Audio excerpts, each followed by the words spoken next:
What is happening, people? Welcome to the Breakaway podcast. I'm John Root, and man, I got to get started with some Celsius. Get this going. Man, it is early in the morning for me, but happy Thanksgiving week. I am thankful for every single one of you. I'm thankful for everybody in the control room, too. Those people just keep me going, get me riled up, and oh, baby, let's go. Something I'm not thankful for is the Atlanta Falcons. Not at all. Being an Atlanta Falcons fan is a tough place to be. They've scored 3 points in 2 games. They got absolutely slaughtered in Thursday Night Football. It's tough. But, normally I have my co-host here, Brian Farnsworth, but I think his bed is maybe a little bit more comfortable than this chair, so hopefully Sleepyhead finds his way into this room somehow, some way, at some point. But we got a great show for you today. Obviously, we had a full slate of football games, 13 football games yesterday in the NFL. So we're going to talk NFL, NCAA, NBA, and we got to cover a little Kyle Rittenhouse because the NBA players had a lot to say about that. ESPN went off, and then we're going to go off on them. You know how we do it here. And also, we're going to say adios to some teams' hopes, some coaches' jobs, and so much more. So why don't we just dive into what happened last night in the NFL? But before we get into that, America Fest. America Fest, it's going to be the biggest freedom party you've ever seen in your entire life. It's going to be out here in Phoenix at the Phoenix Convention Center, December 18th through 21st. You got to go to tbusa.com/AmericaFest. Use promo code JOHN. That's JON.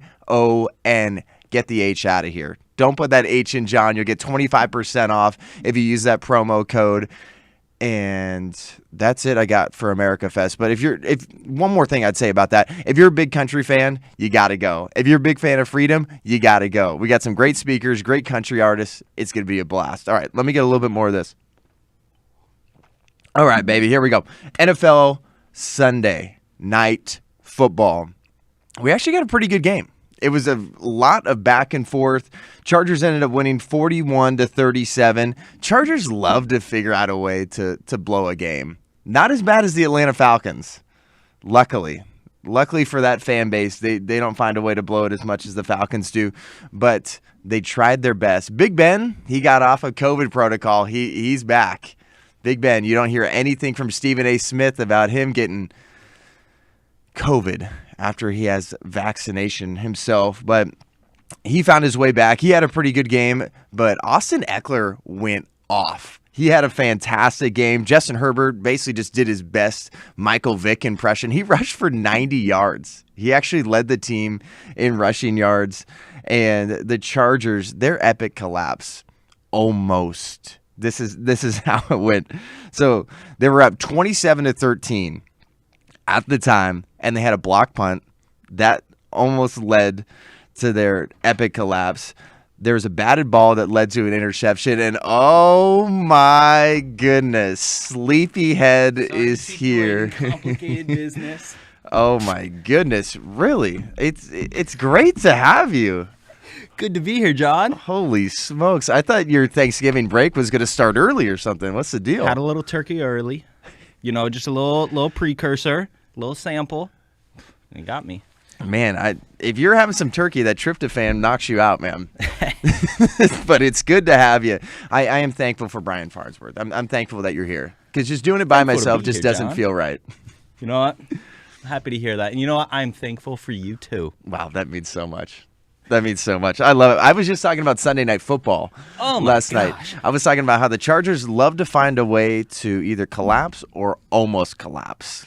They had that block punt, and then they had that batted down ball that led to an interception. They almost found a way to lose.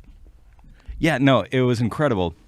They had that graphic on the screen last night where they were saying since like 2001, the Chargers, more than anybody else in the NFL, have been leading in the fourth and still lost the game. It's happened like 28 times for them. And this is why they had to leave San Diego. San Diego was a good place. It's a beautiful place. It's hard to get a consistent fan base, like just diehards, when you lose games when you're up in the fourth. I mean, you know this. Yes, I know that too well. And I was talking about, I don't feel like they've had epic collapses like the Falcons have. No, like nobody. Falcons have had the most epic collapses. Maybe the Chargers have had the most blown leads in the fourth quarter, but they didn't do it in a Super Bowl. They haven't done it in the playoffs because they don't find their way to the playoffs. They find a way in the regular season, just kind of blow it. And unfortunately, the fan base has been used to it, but I think Herbie, he's finding a way to change the game a little bit. He is a legend. This guy's incredible. He's so good. I was this close this weekend to buying a Justin Herbert jersey. I've been so close multiple times, but I can't stand Fanatics. Wait, is this a sample to later on in the show? Are the Chargers going to be John Root's new team? Oh, man. I have to figure out a different team to root for because, like, for me as a Falcons fan, like, I don't expect them to win these ball games. Like, I know that my team's going to let me down. I'm not going to be some hopeless romantic with the Falcons anymore. So after the 25-0 loss, I just went to Instagram and I'm like, hey, guys, like, I got to root for some other team. Like, just tell me what team I should root for. I'll tell you a little bit later about what team I'm going to decide to root for. And it's either going to make you happy or pretty disappointed in me. Because I know what team you want me to root for. But to finish off that recap with that Sunday Night Football game, they almost blow it. The Steelers go ahead, and then all of a sudden, Mike Williams just goes off for a 53-yard tutty, just to the house, just burns him. Well, something that Herbert said in the post-game interview that actually I found really, really interesting. So what happened on that play was obviously they were trying to bring pressure, and they expected, because, you know, a lot of times late in the game like that, you're trying to pick up chunk yardage. You never expect that they're just going to get it all in one go. The corner or the safety, whatever it was, covering Mike Williams, he actually sat on the route and he jumped early because they were expecting a slant. And Herbert said afterwards, he was like, they were giving that to us all night, but we were waiting. And so they waited. I love this from a young quarterback like that, understanding the game so well. He knew he had that route all night. He waited till he needed it to pull it out. Just a masterclass. And that's a heck of a time to pull it out. Right? That's just a 53-yard touchdown. But something else, too, I'd love – you shared this on your Instagram story, and I was like, we have to show this. It's the greatest thing I've ever seen. Ever since Justin Herbert got in the league, it's just like, well, who's his lookalike? and I'll preface this with there is some new Star Wars movies that have come out, and they are hot garbage. They are so bad, but nothing is as bad as Episode 1. No! The only good part of that movie is the pod race. That is a lie. No, if you watch that movie, you'll realize that it seemed like those writers, producers, director had no idea where they wanted to go with this movie. And it is... You have some legendary actors and stuff, but... John has a low metachlorian count. This is just... I didn't realize how big of a divide there was in this desk between you and I. There's good jokes that come out of Star Wars, but Episode 1 is so bad. It's so good. It is one of the worst movies. It's one of the greatest origin stories of all time. There's been some bad movies out there. The Happening.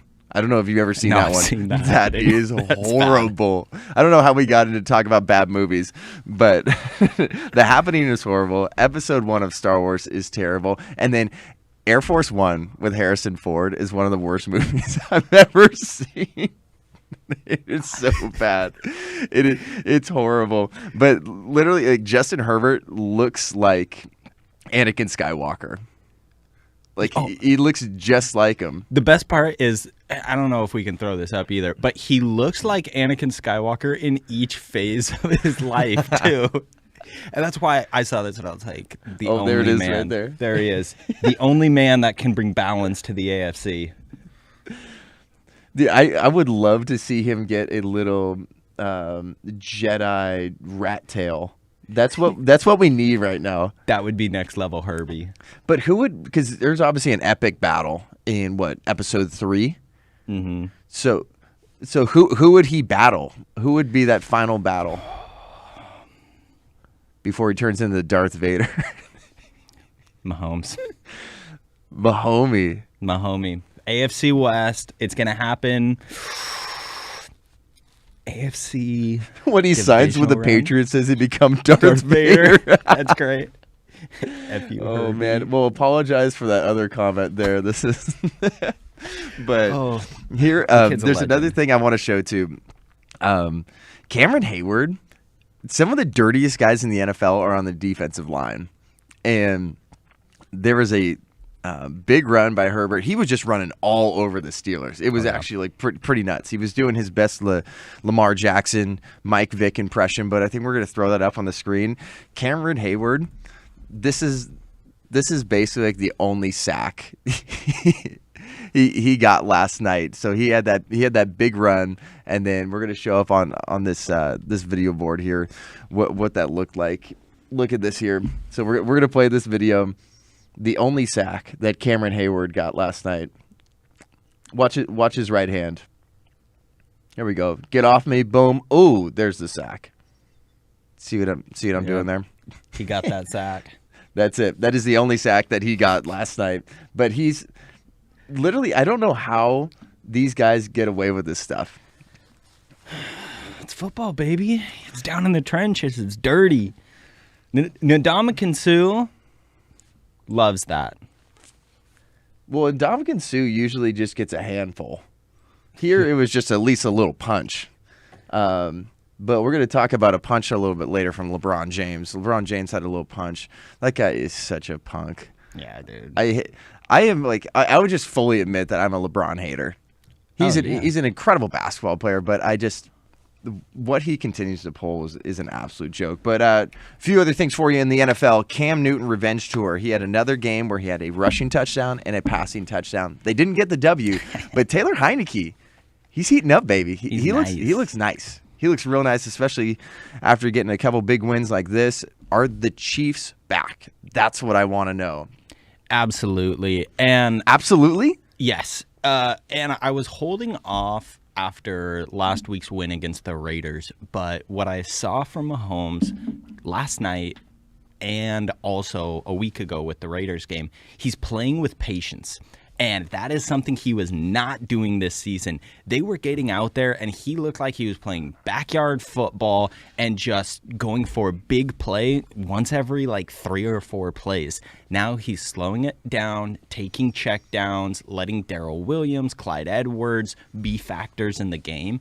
And so once this offense is back on track, it makes up for some of the defensive struggles. Because Chris Jones is great, Tyrann Mathieu is great, but that defense doesn't have that much star power at this point. And also, they're sitting Daniel Sorensen a lot more, which they needed to do. That dude was getting picked on like crazy. But no, I think they're back. I don't know if they're back yet. I think everybody wants to say that they're back, and obviously they've gotten some big wins. And especially if you're going to beat down the Cowboys like this, Cowboys, gosh, they beat down the Falcons, but you can't really give them too much credit for that. That was an absolute slaughter. That was actually a massacre. I think that was almost criminal what they did to the Falcons. Oh, yeah, it was 45-3. It was so bad. But if you beat a team 19-9, it's an impressive defensive performance. Mm-hmm. But I think the Chiefs need to prove a little bit more. They need to get out and score a good amount of points, but I think the way they do it, they're not going to score as many points as they did a few seasons ago because I think people are starting to figure them out, but I do like the patience factor. Just, you have so many weapons. Mm-hmm. You don't have to do a lot. You don't have to get too cute. And I think that's what Mahomes is figuring out too. You don't need to make these unbelievable no-look passes every single time. You don't need to rush for 50 yards. Just relax, let the game come to you, and make a play. So I don't think they're back yet. That's what I'll say here. But last week we were talking about the Tennessee Titans. I thought they were the hottest team in the NFL at that time. I don't care what anybody else says. At that time, they were called the hottest. them frauds. they're the hottest team in the NFL, no doubt. But now I know we were talking about this before the show. Derrick Henry's gone, Julio Jones is hurt, and now AJ Brown is hurt. He got a pass right by the sidelines, and then he hurt his ribs or something? Yeah, it was ribs. Looked like he was holding his hip a little bit when he came up. And I know he got hurt, came back into the game, and then got hurt again, if I believe. I thought it was going to be the best offense in football, potentially. I don't mean that. Maybe like top three. When they brought in Julio Jones. Their offense is held together by Scotch tape at this point. Yep. Like, this is so bad. I don't know how you can win a playoff game if you don't have any of those three guys. Dude, especially when you lose to the Texans. I mean, isn't it the Texans are the weirdest team? Like, you can have Davis Mills that was at the helm for a little while because Tyrod Taylor was hurt. Mm-hmm. And then Tyrod Taylor comes back, and then they look like a playoff contender. Well, he makes that much of a difference? Remember, early on in the season, they were pretty competitive with Tyrod Taylor. They still have Brandon Cooks, and they have a few good wide receivers. What they lack, and actually, I don't know if you remember this, in the offseason, they signed more free agents than anybody else. They signed like 28 free agents. Essentially, because they saved all that money from D-Hop. Oh, exactly. They had a bunch of money, and they went, okay, we're not a good roster. So what we're going to try to do is just shotgun, buy a bunch of lottery tickets and see what sticks.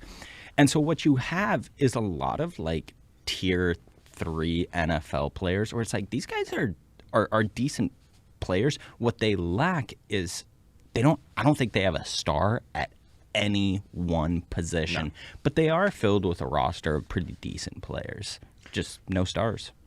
Well, and I think they're able to turn it on when they want. I mean, just something clicks with Tyrod Taylor, but even when they were getting blown out by the Cardinals, they scored like almost like 3 touchdowns at the end of that game, like quickly, right? No, I think they only put up 3. I think you might be thinking about the Cleveland game. I think it was the Cleveland game. They put on some points. I think that's what it was, but I don't know. I think the Titans might be done. I might be a little drastic and a little overreaction here, but the Titans, especially with all these guys hurt, I just don't know what they're going to do. And then if you have Tannehill out there, it's going to throw 4 interceptions, which isn't good for my fantasy football team or for their team in general. No. It's just tough. Another thing I thought was interesting is the Niners. They're heating up, but they probably would like to play on the road a little bit more than home because at home they're 1-4 and they're 4-1 on the road. I have a theory on this. I think I am the first person to make this argument. This is interesting. Listen up. It's the COVID curse. Santa Clara last season kicked them out of playing home games in Santa Clara because of COVID mandates, so they had to play the rest of their home games in Arizona. We were gracious enough to open up our homes to them in their time of need. We are. This is what Arizona builds, kind people. No, but so this is what I think. Since they got kicked out, they are now cursed by the COVID mandate curse, and they will struggle to win at home until the vaccine mandates are over. I do believe we live in a world now where you have all these COVID mandates and all these protocols in the NFL. And, I mean, it's pretty intense with the San Jose Sharks there, too. And then even just right down the road in San Francisco with the Warriors. I think you just live in such an intense place, and especially just going through that pandemic, that they probably feel like, I just don't even enjoy being here. Because you have to just basically tiptoe around Santa Clara and everywhere there in the Bay Area, and then San Jose is right by Santa Clara. I spent just over 5 years in that area, and then once the pandemic hit, it was just like you can't go to a restaurant without being looked at weird if you don't have a mask on. And a lot of these guys just aren't able to like freely live their life. And a lot of these guys, they live in a nice little area, good amount of them called Santana Row. It's kind of like the bougie area. It's got some of these outdoor shops, really nice restaurants. It's our Scottsdale. Yeah.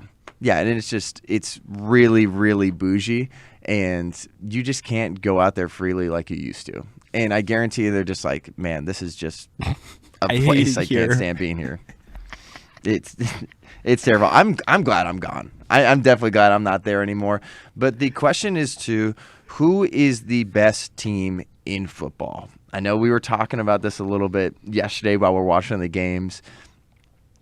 I gotta believe it's the Arizona Cardinals, and that's not just sucking up to you. I think it really is. I mean, look at what they were able to get done yesterday. They beat the Seahawks when that was 23-13. I think it was like 23-13. And Colt McCoy, he had a rough game the game before. I think that was good because that humbled them a little bit. You come right out here, I think they're the best team. Wait till they get D-Hop back, Kyler Murray, J.J. Watt, maybe in the playoffs or something. He's. I saw that report a couple of days ago. He's flirting with the idea. J.J. Watt is trying as hard as he can to get back this season, which what it shows to me is he's looking at this and goes, okay, we got something special going on here. I don't want to miss out. But yeah, to add on to your point, if you would have told me 3 weeks ago when Kyler twisted his ankle that we were going to go 2-1 under Colt McCoy, I would say, yes, take my money. I will make that deal. I didn't expect that. It goes to show that the roster is more than Kyler. Now, I mean, alluding to a little bit in the future, I think that actually hurts his MVP chances because the team is proving they can win without him. Now, they're not going to win a Super Bowl without him. I'm a little hesitant to crown my Cardinals the best team in the NFL. I believe they are, but for devil's advocate, even though the Packers lost a weird game in Minnesota to the Vikings, it's a tough rivalry game too. Big rivalry game. Yeah, the other players will show up for it. Justin Jefferson went off. I still think this Packers team, if they had a second wide receiver, I would absolutely say they're the best team in the NFL. Rodgers is special. Yeah, they're good, but I'm going to go Cardinals. I love Cardinals, that. I love that. I know you love that. And I know there's a lot of people in this office that, like, just in case you forgot, Turning Point headquarters is in Phoenix, Arizona. So that's why a lot of people are going to like it out here. That's why Brian's going to like it. But a few other teams that are just weird, other than the Packers, is the Buffalo Bills. Yeah, you don't know what you're going to get from that team on a weekly basis. Mm-hmm. They started 4-2, and then after week 6, they had a 99% chance to make the playoffs. And then now, since then, they're 6-4. And they are trending down, and the Patriots are trending up. That should terrify everybody. What Mac Jones has been able to do, and I think we might as well get into a little bit of Offensive Rookie of the Year, MVP stuff like we've alluded to. But here, Mac Jones, I'm not going to say he's the next Tom Brady. Too many people overreact with that. But he is the perfect guy for the Bill Belichick system. That's why I felt like him dropping in the draft was amazing for him. And that's why it's so funny. You had so many Niners fans that were like, man, I swear, you pick Mac Jones over Trey Lance, I'm giving back my season tickets. I'm going to burn my jerseys. What are you saying now? Huh? I thought he was the best guy for that position with Kyle Shanahan because I think there was a little bit of Matt Ryan in Mac Jones. He's not going to just wow you, but he's going to be able to drop back and make the right decisions, be patient.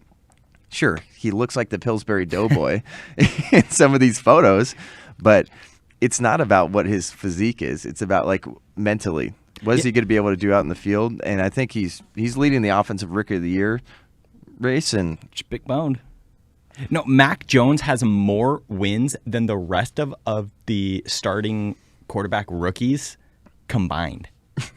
Davis Mills not winning anything. Zach Wilson not winning anything. Trevor Lawrence not winning. Justin Fields not winning, and Trey Lance not winning. Mac Jones, certified winner, baby. Exactly. But I wanted to point to, kind of alluding to your point, this was a week ago. Tyrann Mathieu tweets out, Mac Jones wasn't trendy for y'all at first. Now y'all love him. Man, y'all funny. Day in, day out. Oh, you got that behind me? Y'all should be on Comedy Central. Dan Orlovsky says, yep. And then he said, this was my favorite part. He says, he don't throw sidearm or run fast. So he's alluding to, obviously, his quarterback, Patrick Mahomes, Lamar Jackson. So people knocked him. Dude can play quarterback, period. So he's putting the rest of the league on notice, too, of, hey, I belong here. I'm good. And absolute legends like Tyrann Mathieu saying, yeah, this guy's good. We have to watch out for him. And that's why I feel like you have someone like Bill Belichick that understands this. Mm-hmm. He knew when he picked up Tom Brady and drafted him, the guy's not going to wow you. There's no way he knew Tom Brady would turn into what Tom Brady turned into at all. No one could ever expect that. But you see someone, the whole NFL Combine and the draft, like they are putting these guys through not only physical testing, but mental testing. And you get a good understanding with someone like Mac Jones. The guy knows a playbook. He knows where to throw the ball. He knows how to be patient. And I think we just go back to his game against Tom Brady. The guy outplayed the GOAT. And you could just see he was poised. Mm-hmm. And that's why I felt like Niners not picking him up. He was the right guy for that job in San Francisco, Santa Clara, whatever you want to call it. But Trey Lance, when you put him side by side, Trey Lance just looks like a beast. And I think Trey Lance could be great. Yeah, he's a project. But compared to Mac Jones can go right in there and he can be a leader for your team. And he's been a proven leader. Niners fans, I'm sure you guys are pissed. Yeah, I mean, but not as pissed as you probably should be because Jimmy G is not looking too shabby right now. Yeah, I mean, that guy, his time's almost done. Just to put a period on the Bill Belichick point, I love Bill Belichick. I love the way he coaches. If he ever writes a book spilling his secrets, I'll be the first one to buy it. I love the way he films other teams' practices. It's amazing. No one does it like him. If you can't win honest, cheat. No, but Bill Belichick drafts players and he signs players based off of what they can do, not what they can't do. He brings people in to do specific roles, asks them to do that job, and doesn't ask them to do other things that they can't do. And it's like, oh, that's so obvious. Well, it's like, then why doesn't everybody else do it? Why doesn't everybody else bring in players, ask them to do very specific jobs, and win football games that way? Too many people in the NFL, and Bruce Arians was a big guy for this, and I know I'm getting off topic, but they love versatility, and versatility's great. Honestly, many times it's better to have a player that can do one thing elite rather than a lot of things okay. And that's the Bill Belichick way. Well, you see so many teams, they just dig themselves a grave. Like the Jacksonville Jaguars. They've been like that for a long time. So you draft a quarterback, you expect Trevor Lawrence that's basically never lost in his entire life, even as a kid, and then throughout high school and college, and then now it's like, well, okay, you need to run, and then you need to pass, and you need to do this, that, and the other thing. And it's like, you can't expect people to just be your savior right off the bat. And I think sometimes it can hurt people's career. And I think this might be detrimental to Trevor Lawrence. I think it's good to fail. I think it's definitely you can learn a lot, but there's way too many teams that expect way too much out of the guys that they draft. And I think here it's just like Mac Jones, come in here, learn the playbook. You got a bunch of guys that just do certain things good. You're not going to get wowed by any of our receivers or anything like that, but we have 75 different running backs always with the Patriots, and then just utilize them, and you'll be great. MVP race. Speaking of running backs, Jonathan Taylor had 5 freaking touchdowns yesterday. 5 touchdowns. And the Colts got another big one. The Colts, they're another team that I just don't understand. You don't know what you're going to get, and I think that's why they could be really dangerous in the playoffs, because they could either really blow it or they could just make some random run. But Jonathan Taylor, I'll be honest. I threw a couple bucks down on him winning the MVP at the end of the season. Just jumped on FanDuel before we went live here. Did you do it now, or did you do it last week when I said Jonathan Taylor at plus 10,000 was my dark horse? I did it this morning. I know it's disappointing. It's still a great return, but in general, I think he could make it happen. But it's interesting. I'm going to pull up here the MVP odds as of right now. So Tom Brady is actually still leading. So I'm looking at FanDuel right now. This is their odds. Tom Brady's at plus 300. Josh Allen's at plus 500. Dak Prescott plus 900. Aaron Rodgers is plus 900, as well as Stafford. And then you got plus 2,500 Jonathan Taylor. A lot of people are probably wondering, well, he had 5 touchdowns. He leads the league in touchdowns. Why is he still so far down on that list? Running backs, it is so difficult to win most valuable player. That is crazy, though. Look at that. From last week to this week, he jumped up by 7,500 points in gambling odds. Yeah, I messed up, Brian. I should have listened to you. Should have listened to me. Man, that's something I'm going to learn as we head into Thanksgiving. Then we got Christmas coming up, and then a brand new year. My resolution, I might as well just start it now. Listen to Brian more. That's what I'll do. A couple of things I want to hit before we move on to college football. Antonio Brown, you got a This is great. big game tonight. You got the Giants and the Buccaneers, and all right, He's out though. He's not playing, right? He's out. He is out right now because he had a little ankle injury. But something I do want to go off on.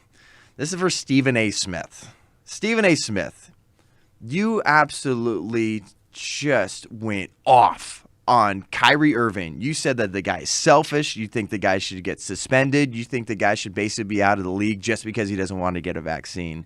You said that Aaron Rodgers is a liar. You said Aaron Rodgers is basically the worst of the worst. I can't believe he would say immunized when he actually didn't really get the jab. And then now you got somebody here, Antonio Brown, that, okay, these are just reports. It could be just a disgruntled chef. He had a live-in chef that said he had a fake vaccine card and that he might have gotten that from another player or provided these to other players.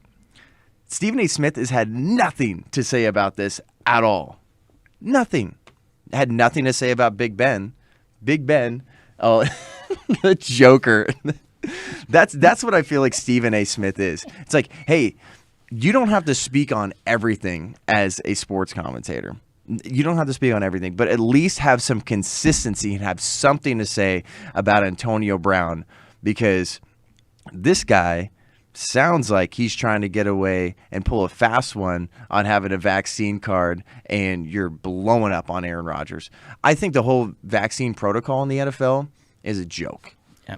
Like, absolute joke the way they pulled this stuff. But can we have some consistency here? Can we actually say, if these reports are true, just even talk about the reports? You haven't heard anything from Stephen A. Smith at all.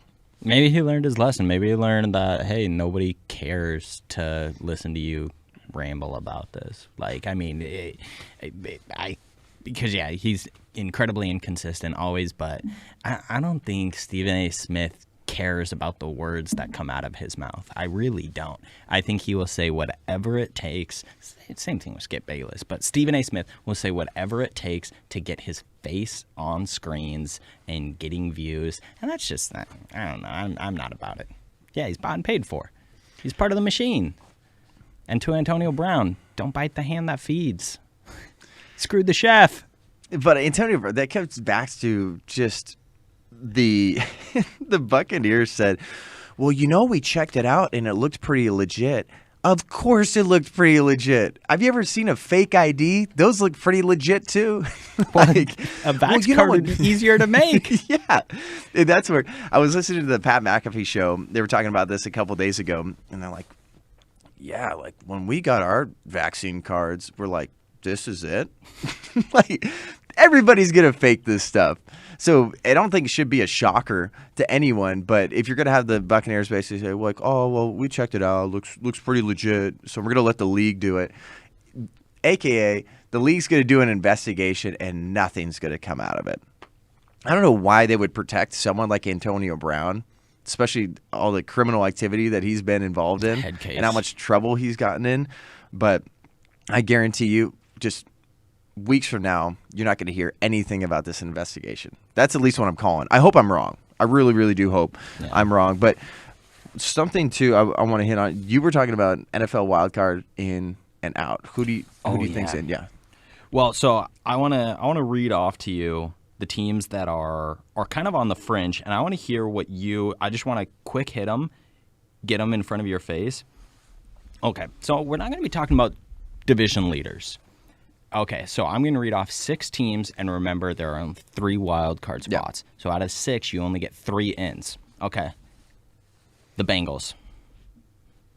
In. Chargers. Out. Bills. In. All right, that's 2. All right, you got 3. You got 3 more people coming up. Steelers. Out. Colts. I think they're in. And that would mean the Cleveland Browns. Do you think they're out? Oh, Cleveland Browns are out. Bingo. No, I mean, just even look at Cleveland's game yesterday. I mean, they played the Lions. Jared Goff wasn't even playing, which I don't even think is a big deal if you're missing Jared Goff.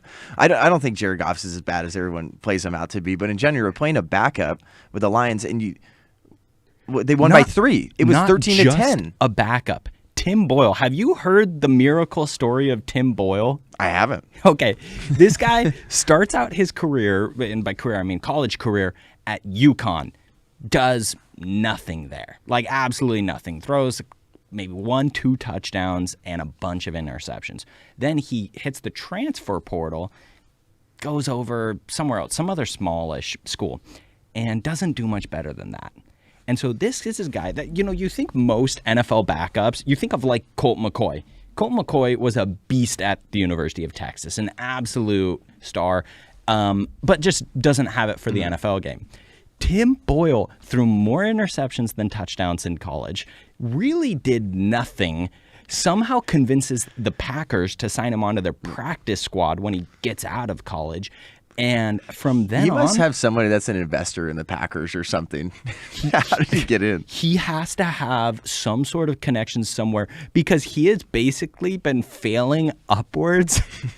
The fact that this guy started an NFL game and then almost beat the Browns is peak Browns. I wish he would have won. But, okay. But that's... So from the AFC, you have the Bengals in... the Bills in, and the Colts in. You think those are going to be the 3 wild cards? Clip that. I want to see that later. Yeah, definitely clip that. I think it's pretty solid. I mean, what do you think?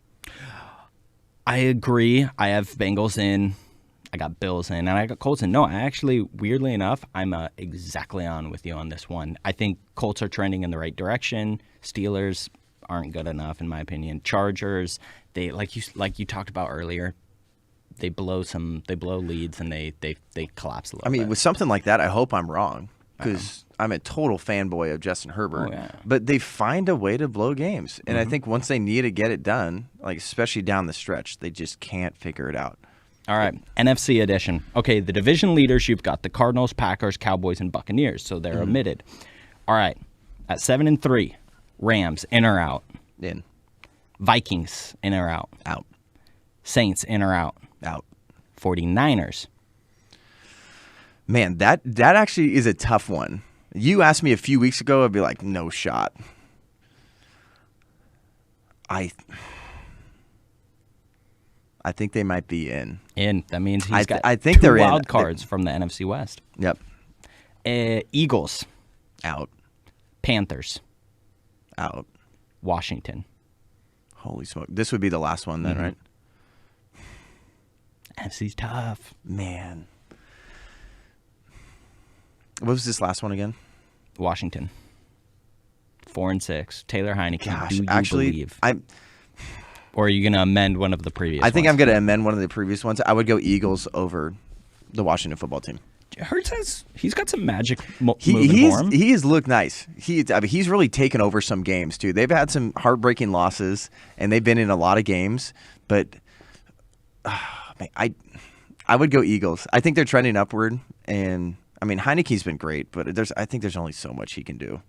I agree. And then their defense, I just don't even think that strong. No, which is weird. And they lost Chase Young, which sucks. So, I mean, that he's out. But, all right, so you heard it from John. His other squads are the Rams, 49ers, and the Eagles. Yep. We're going to check back in on that in a few weeks. I can't believe I'm actually saying the Niners. Because a few weeks ago, I was like, this team is trash. But they've had some big wins, impressive wins the last few weeks.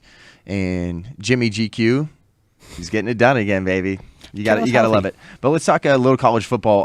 Adios to Oregon Ducks college football playoff hopes. Bye-bye. Later, they got smoked. They didn't just lose. They got destroyed by the Utah Utes. They lost 38-7, and it wasn't even close. No, Ed, it's just this yearly tradition that we have in the Pac-12 of waving our college football playoff hopes goodbye. I think we've made twice since they started the college football playoffs. Washington made once when they had that incredible secondary, and Oregon made with Mariota. That's it. It's bonkers how much the Pac-12 beats up on each other. Yeah. That's literally just all they do. I know you brought that up before, and they can't find a way to get through an entire season and get it done. But another thing that happened this past weekend is you had another vacancy in college football. I didn't see this coming. Yeah, so Florida got rid of their head coach. Dan Mullen is gone. So he was there for 4 seasons. He had a 34-15 record, and he led them to the SEC championship game last year and then ended up losing to Bama. So I was actually kind of shocked too. But I think the way college football works is you have so much power in that booster program that they're just like, no, we got to win now. Yeah. This is after this start this year. No, we're embarrassed. We got to win games. See you, Dan. Which I just don't agree with. I mean, I get boosters want results, but my mind goes back to Ed Ogeron getting punted out. That dude just handed you one of the most impressive championships ever seen in college football. And now Dan Mullen, who I actually think is a good coach, is out as well. And everything I've heard, too, he's well-liked. Mm-hmm. It seems like in the community, too, and with his players and the coaching staff. I was doing a good amount of research there. And he's not just one of those guys that was rubbing people the wrong way either. So now, before you move on too quick, I wanted to point something out. I don't know if you did you get to watch much of the Oregon Utah game? I tried to watch as much as I could stomach, basically. Okay. So one of the biggest reasons they got smoked was because of Utah's slot wide receiver. His name's Britton Covey. He's a little guy, but like a little Wes Welker out there. Exactly, kind of like a Wes Welker, just slaughtered the college football playoff hopefuls. Little known fact, that last name was Covey. His grandfather was Stephen Covey, who wrote 7 Habits of Highly Effective People. So I think this dude needs to drop a response book of 7 Habits of Highly Effective Slot Receivers. Be so good. That would go off. That would be just a Christmas bestseller. That's that's a coffee table book for every sports fan, except for Oregon Duck fans. Every chapter's written, one chapter by Wes Welker, one by Danny Amendola, one by Larry Fitzgerald after he switched to the slot. Yeah, I love that. It was. I mean. They didn't know what to do. It just looked like the Duck defense was just completely inept. Well, they were frauds. I mean, we knew that.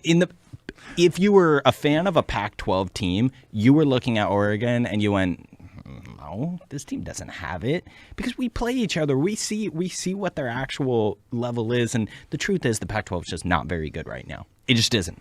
And all our powerhouses are essentially dead. Oregon hasn't really been anything since Mariota, if we're being honest. Yep. USC dead. UCLA dead. Washington for a little bit was building something. They became DBU of the West. Mm-hmm.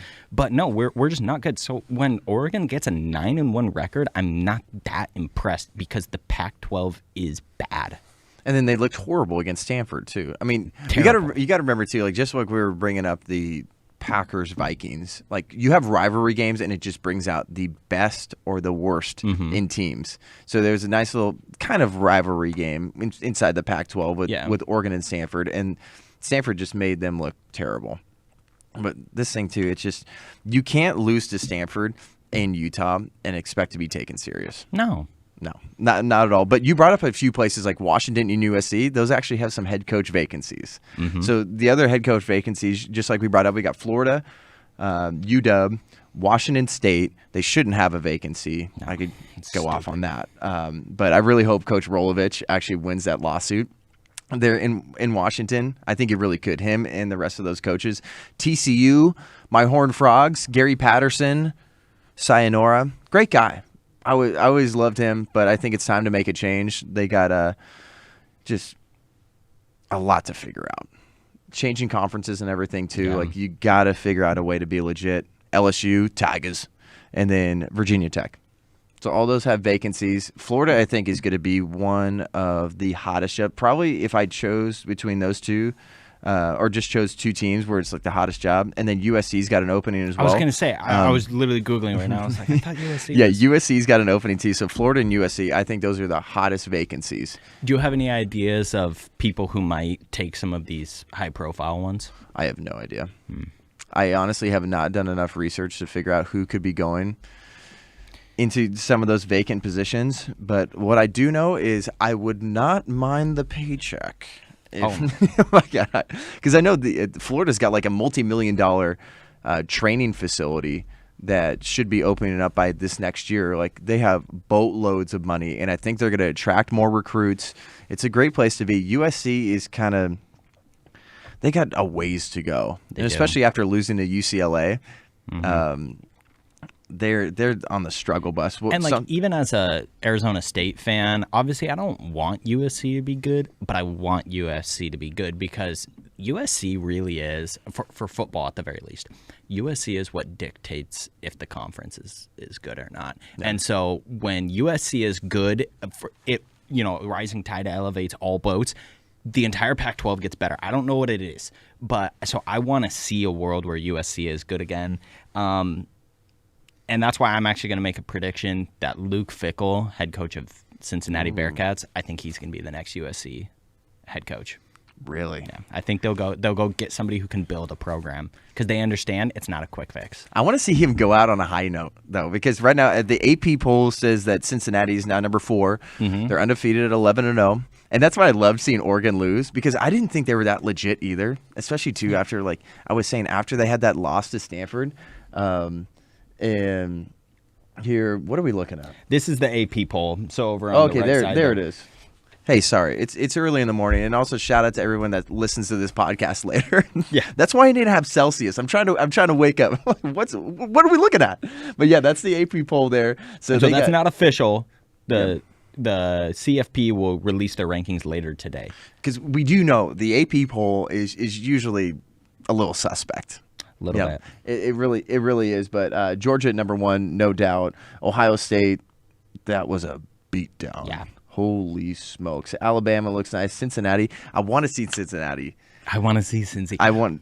Mostly because we didn't get to see it with UCF a few years ago. You remember when they went undefeated and they actually, just like Cincy this year, they had a lot of NFL talent on that squad. Specifically, I remember Mike Hughes, the corner. He was really good. And then Shaquem and what was his brother's name? The Griffin brothers. Shaquille Griffin? Shaquille. Yeah. Shaquem and Shaquille. One of them had the half arm and still made it to the NFL. What a boss. But so similar to UCF from a few years ago, Cincy has very real NFL talent. They probably have 2 players that are going to go in the first round of the NFL draft, maybe 3.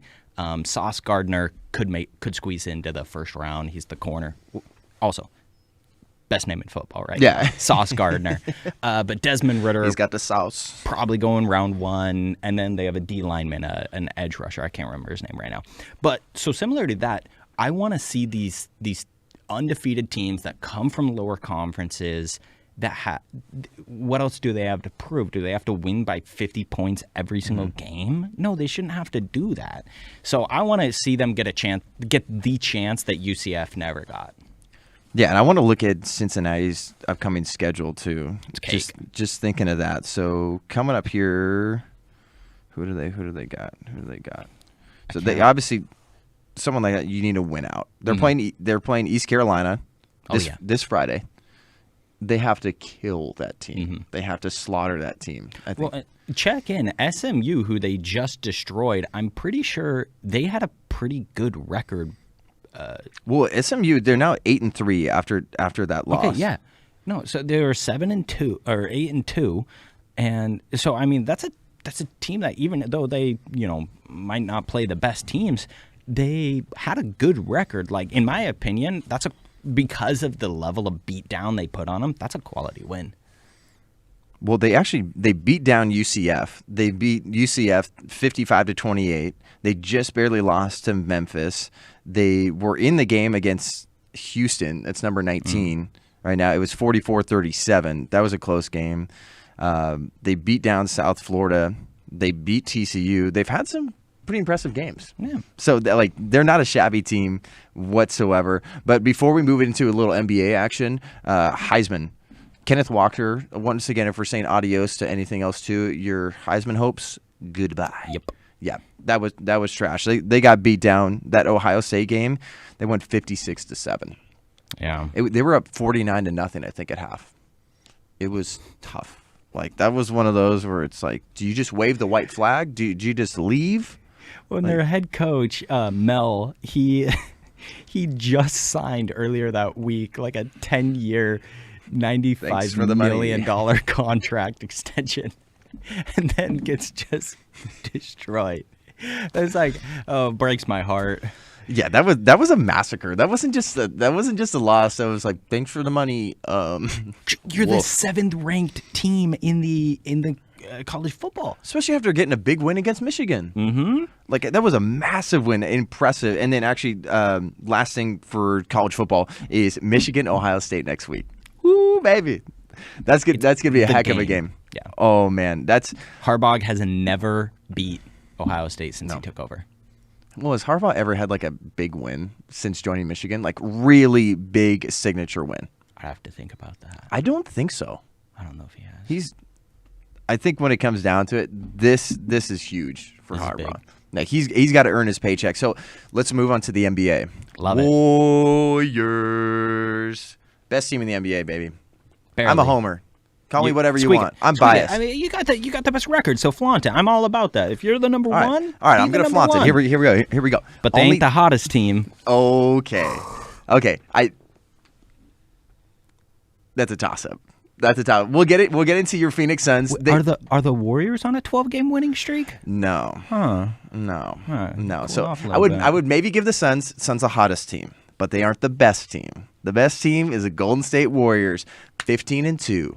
Only team in the NBA to score 100 points every single game this season. That's nice. Have the Suns done that? And then, look at my guy there. Hey, feeling himself. Let's go. This guy is balling out. This guy is just like aging like fine wine. Mm-hmm. He goes out there and The Paul Rudd of NBA players. I still can't believe he got voted as sexiest man alive. Like, get out of here. Like, I feel like people that vote for that kind of stuff, they're like Skip Bayless, where it's like all they want to do is just create controversy and then just like blow stuff online. Paul Rudd sexy, get over yourself.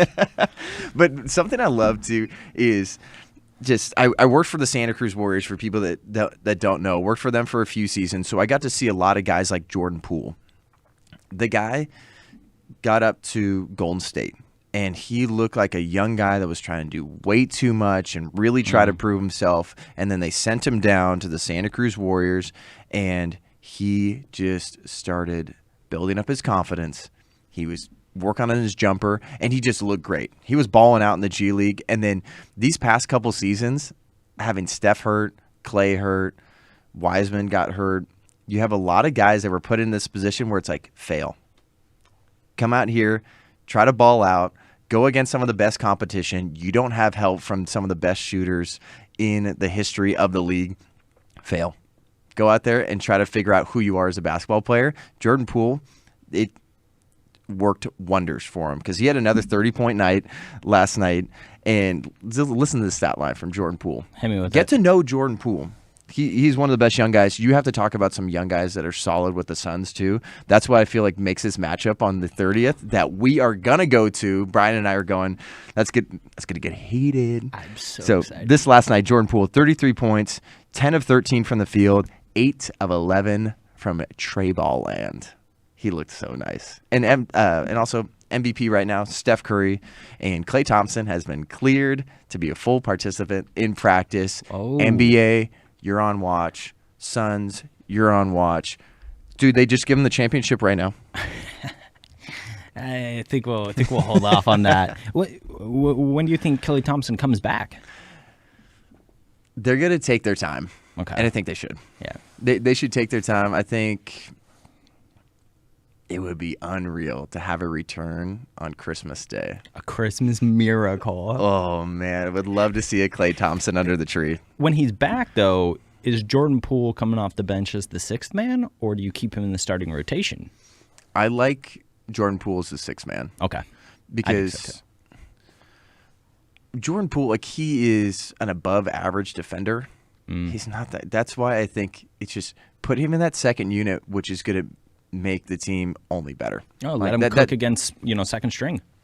Yeah, and that's why I think it's going to be great, but Phoenix Suns. Okay, well, Phoenix Suns, so do your thing. I could talk for hours at length. We only got so much time, Brian. Come on, life of the Phoenix Suns. No, but so obviously we're cooking right now. 12 straight wins, and we actually got a couple cake matchups coming up, so we could extend this winning streak. It's the longest winning streak since the 2007 Steve Nash led and Amari Stoudemire led Suns. Look, I Amari Stoudemire years anytime. Amari, do you miss Sean Marion? I don't miss watching his shot. No, his little from the chest shot. They're impressive right now, though. No, they're great. And this is what I want to point to, is that we were a team that most people think overachieved last season. The haters will say, oh, if Jamal Murray would have been healthy, you wouldn't have made it to the finals. You wouldn't have made it through the Nuggets. Don't give me that. Injuries are part of the game. No, but we did have some very serious weaknesses. One, when Ayton came off the court in the playoffs last year, we didn't have a big man that could go in and really do some of the things Ayton was doing defensively, rebound-wise, whatnot. We just didn't have it. Our bigs were Frank the Tank and Dario Saric. While I like both of those players, that's not their role. Second, if Booker wasn't... Dario. Sorry, I have to cut you off there. Dario, that guy looks like every single time... I went to a few playoff games last year, and I watched a bunch because living out here now, a bunch of my buddies are Suns fans, and then talking to you, that guy looks like he took about just 12 scoops of pre-workout and then just threw his jersey on, and then he's out there, and it looks like a chicken with his head cut off. The guy had no... I don't think he knew what planet he was on. The worst is insane.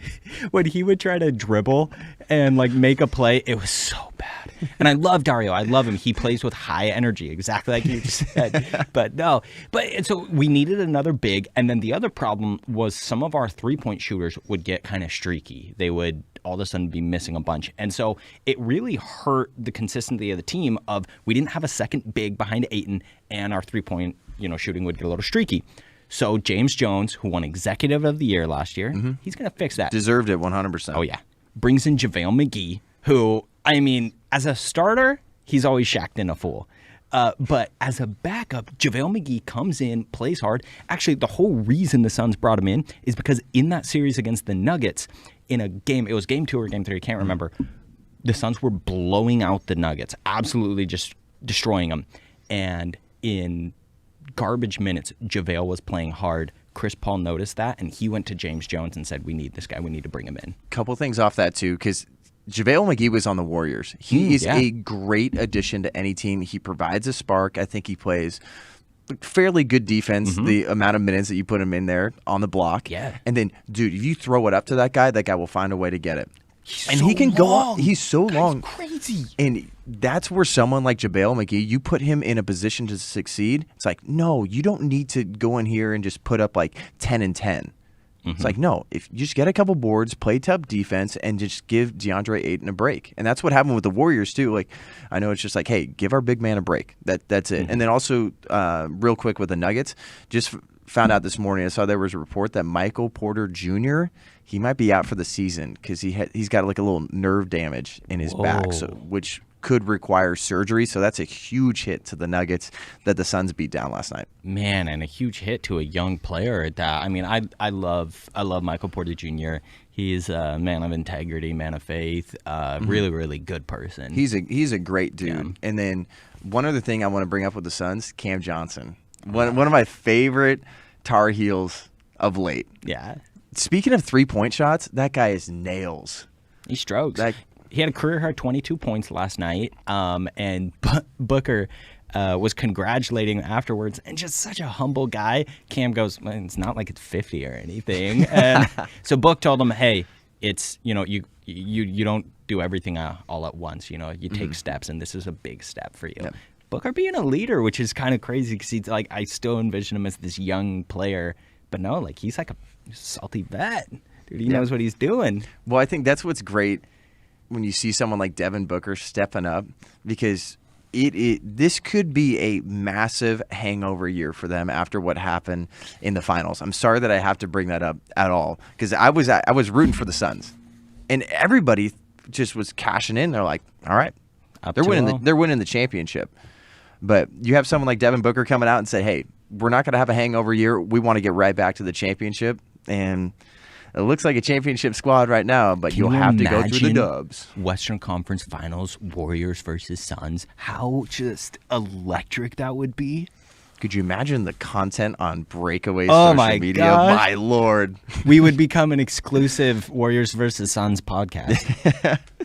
And then a few things I want to get to before we let you go and start heading into this day is adios to Luke Walton. Another adios. Luke Walton, my least favorite NBA player of all time. I got a visceral reaction every single time I watched him play basketball, especially for the Lakers. That guy would come in, he'd play a few minutes, and he'd get about 3 fouls, 4 turnovers, and a shot. He was great with Arizona. Elite. Tough player. Totally. But when he took over for Steve Kerr, he did a great job, but I think he got put into a tough position here with the Kings. It sounds like there was a little animosity, too, between the players and the coach. It just didn't work out. Also, the Kings right now, that's where coaches and players go to die a little bit.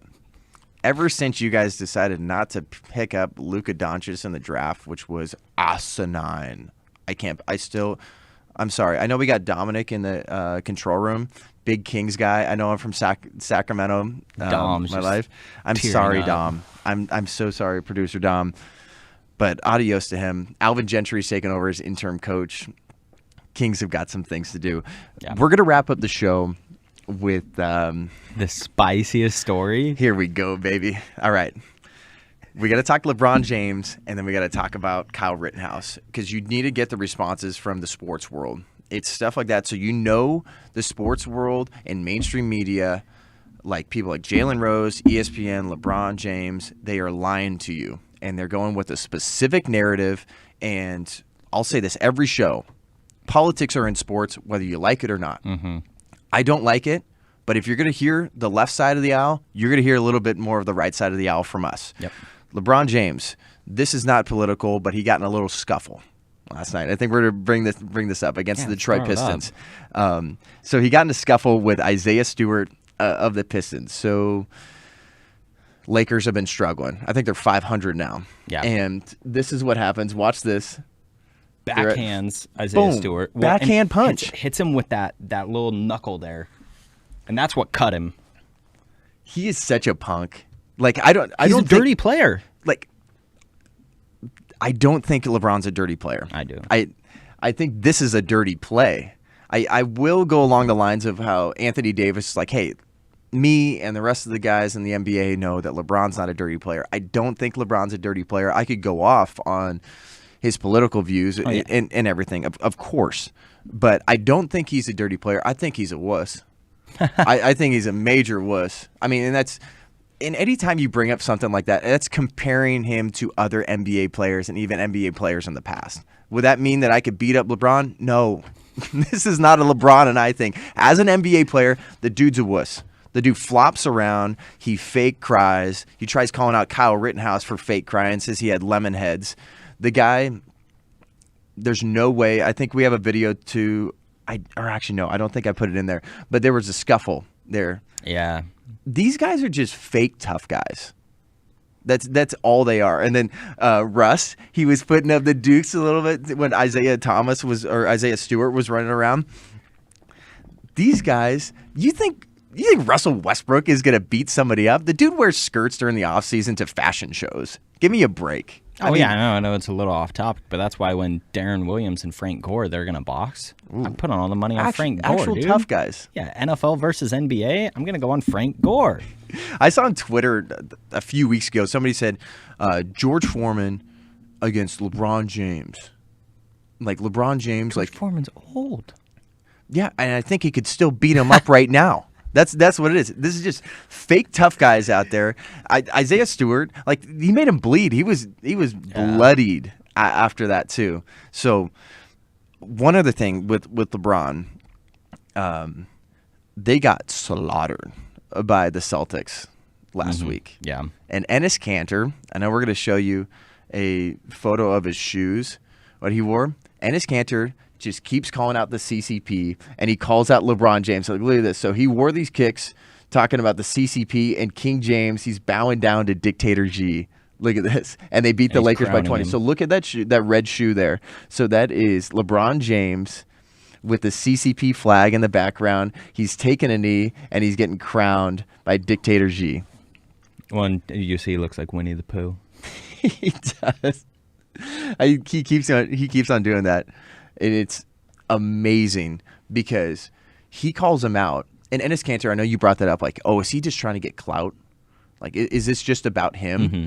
And it was interesting, too. So LeBron James had a response. I know I got a clip of that, too, that I sent our team. Is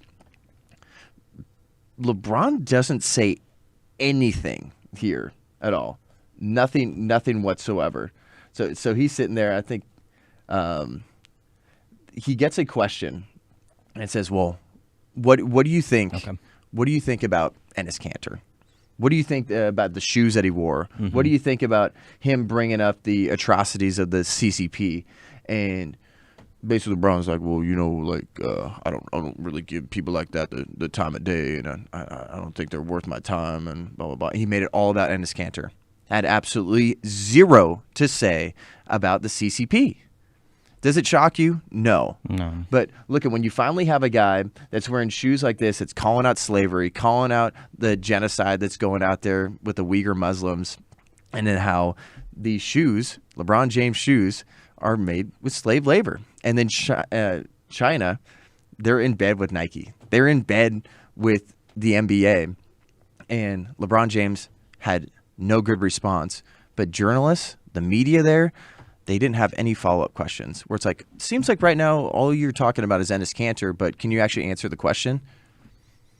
He's not answering the question. And from a business side, I guess it makes sense, but I would not support LeBron James at all in any of these business ventures. Dude's an incredible basketball player, but you actually have someone like Enes Kanter that's doing something about this. And just look at the support he's gotten at games, too. Just check out Enes Kanter's Twitter. You'll see the people that are just wearing Free Hong Kong shirts. People are supporting Taiwan, and people are appreciative. Even the leader of Taiwan had a video and said, "Hey, Enes, thanks for bringing this up," and stuff like that. Man, it's just. This is how we're gonna wrap up the show. I know this is a lot of political talk. I don't like getting this political, especially on this one. But TBO it was a big week. It was a big week, yeah. Especially too when you have something like the Kyle Rittenhouse case that comes out. Kyle Rittenhouse, they dropped all charges. They dropped the gun charges right before everything. He got fully acquitted. I guarantee you, none of these players, any of the talent at ESPN, they didn't watch the trial. Mm-hmm. They haven't watched the videos. They haven't watched the FBI drone footage. And they had just this idea in their mind. They're listening to Joy Reid. They're listening to MSNBC. They're listening to these leftist narratives that have made this kid guilty before proven innocent. LeBron James brought it up earlier. He said, this kid on the stand that is going through therapy for PTSD, 17-year-old kid at the time when he had to shoot two people. He shot three people, two of them dead, that were attacking him. LeBron James trying to say that he's fake crying. Mm-hmm. And then you had the NBA Social Justice Coalition. If you want to know where they lie, the NBA, they're with BLM Inc.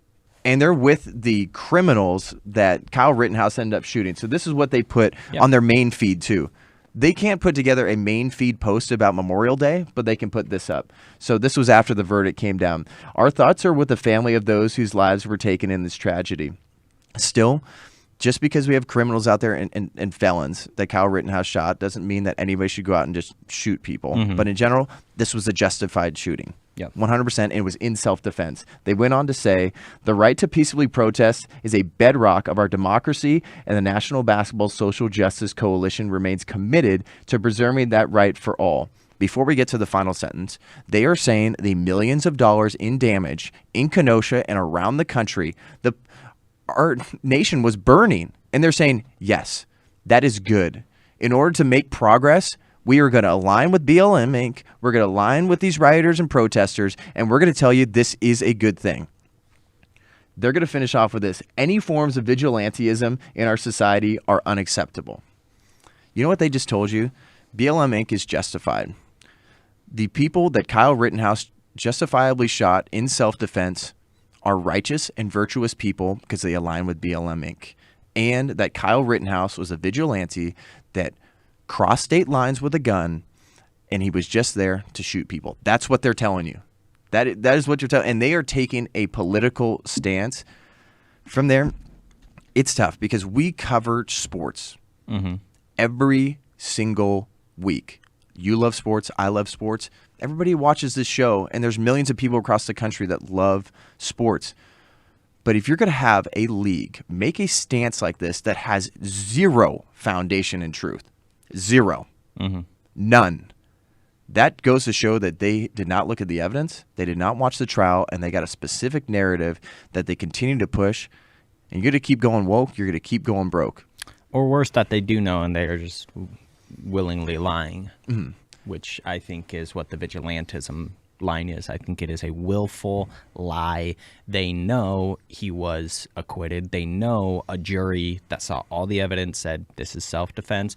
And it's not just the NBA. We're seeing it, this vigilante phrase, term being thrown around over and over and over again. They want the American public to think that it was not about self-defense. They want to think that white people are going out and hunting down people that they view as criminals. No, they're lying, and they know they're lying, and they want to lie to you. Yeah, and also, too, it's just like, I know I get riled up with this stuff, but I think this is something that we have to push back on. We can't just let the NBA and these woke leagues and organizations run the narrative. No way, because you have someone like Jalen Rose. They talked about it in pregame. After this acquittal, they're like, you know where like ESPN lies. We covered that on the show on Tuesdays. These are stupid people. They're dumb people. Jalen Rose, you're good at putting a ball into a hoop, but you're bad at actually knowing anything about the political world. He in the pregame show, when he was talking, he referred to Jacob Blake, because obviously all this comes back to the Jacob Blake shooting, and he said Jacob Blake was killed. No, he wasn't. He wasn't killed. He's not dead. Rose, you don't know what you're talking about. And in fact, like I would bet if you asked Jalen Rose what was the race of the people that Kyle Rittenhouse shot, I bet he would say they were black, because he's dumb. He doesn't know what he's talking about. And then also, too, you had some other like ESPN broadcasts. Gosh, man, they talked about it during halftime as well. You had people just spewing these lies, and that's why I feel like I get so riled up about this stuff. It's like, I want to watch the NBA. I enjoy watching Steph Curry. I enjoy watching Devin Booker. I enjoy watching Luka Doncic. The NBA is a great product, and you're just ruining it for your audience. Yeah, and it's like, this isn't like shut up and dribble. We're not saying that. What we're saying is, hey, yo, if on your own social media platforms you want to talk about this, by all means. I'm a First Amendment defender through and through. But why are you hitting it with us at halftime? Yeah. Why? This has no business in these games at all, or in these broadcasts. Absolutely not. Absolutely. It just goes to show how, you know, for me, if I was in a broadcast there, I'd be like, all right, I have not watched enough about this. I don't feel like it's worth it. Can we just talk about these games that are going on? And then if I want to take my own time, like you said, just go to my personal Twitter, say something, sure, go for it. But people that are purposely spreading lies, and especially inside a broadcast when we're trying to get away from this crazy political world. And there's supposed to be some level of ethical journalism. And instead you choose to push political narratives that are outright lies. No, there's a problem with it. And then we'll finish up with this, saying how there's people that, take their own Twitter. Like, sure, free countries, say whatever you want. We have one from Ja Morant. So Ja Morant, he's one of the best young players in the league. He's a beast. Playing for the Grizzlies. He seems to have the Warriors number a little bit, but he had something to say about, it's kind of a bummer. He had their number in the play-in game, and then he had their number earlier in the season. So he had something to say about the Kyle Rittenhouse verdict as well. We're going to throw that up on the screen. But, I think in this country, you got a chance to say whatever you want. He said, not surprised at all. Shake my head. Sure. Say whatever you want to say, Ja, but... Well, look at the comments underneath. And now, granted, I don't pay too much attention to it. Nobody's. A lot of them are even bots anyways on Twitter. But underneath, this is crazy, man. He deserves life in prison. They expect us to believe in democracy when it only worked for certain people. And then somebody says some garbage underneath. But... look, this is a problem. We can't keep living in a atmosphere where we are so tribalistic, we are so divided, and that we are just willing to listen to whatever the person who's got the right letter next to their name says to us. Like, there's a problem. Like, people have to be willing to actually have an open mind, look at what's going on, and just accept truth rather than propaganda. And the problem I have too, we're gonna wrap up this whole Kyle Rittenhouse thing with Colin Kaepernick. So many people ask, like, well, why are you bringing up Colin Kaepernick? Why do you keep talking about it? Because he's still a person of influence. He's got millions of people that follow him, and for some reason, you got millions of people that actually still listen to this guy, and that's why you have something like this come up. We got to push back on. So Colin Kaepernick, obviously, he's got tens of millions of dollars he's made on basically being a political activist and a racial divider. That's all he's making money on right now. He's trying to tell you that the NFL Combine is just like slavery. And then this is what he had to say about Kyle Rittenhouse. We just witnessed a system built on white supremacy validate the terroristic acts of a white supremacist. You know where you've heard those words? MSNBC, Joy Reid. He's the Joy Reid of sports. Oh, yeah. That's what it is. This only further validates the need to abolish our current system. White supremacy cannot be reformed. Yeah, that's true. Like producer Angelo saying, like, yeah, I think it's just trying to get him some more clout, and it's just for his Netflix specials. There has not been one single sliver of evidence that Kyle Rittenhouse is a white supremacist. Not one. Nope. Not one. No, it doesn't hold up. And you know why it doesn't hold up? It wasn't presented in court. If that got presented in court, it would be crapped on. It'd be shut down real quick. Oh, yeah. Just think it, yeah. They're not going to bring that kind of stuff up because it's not going to hold its weight. All right, done with the Kyle Rittenhouse thing, but I think the last thing I will say, that was a great thing for our country. That was a great thing for the Second Amendment, for every single American when it comes to self-defense.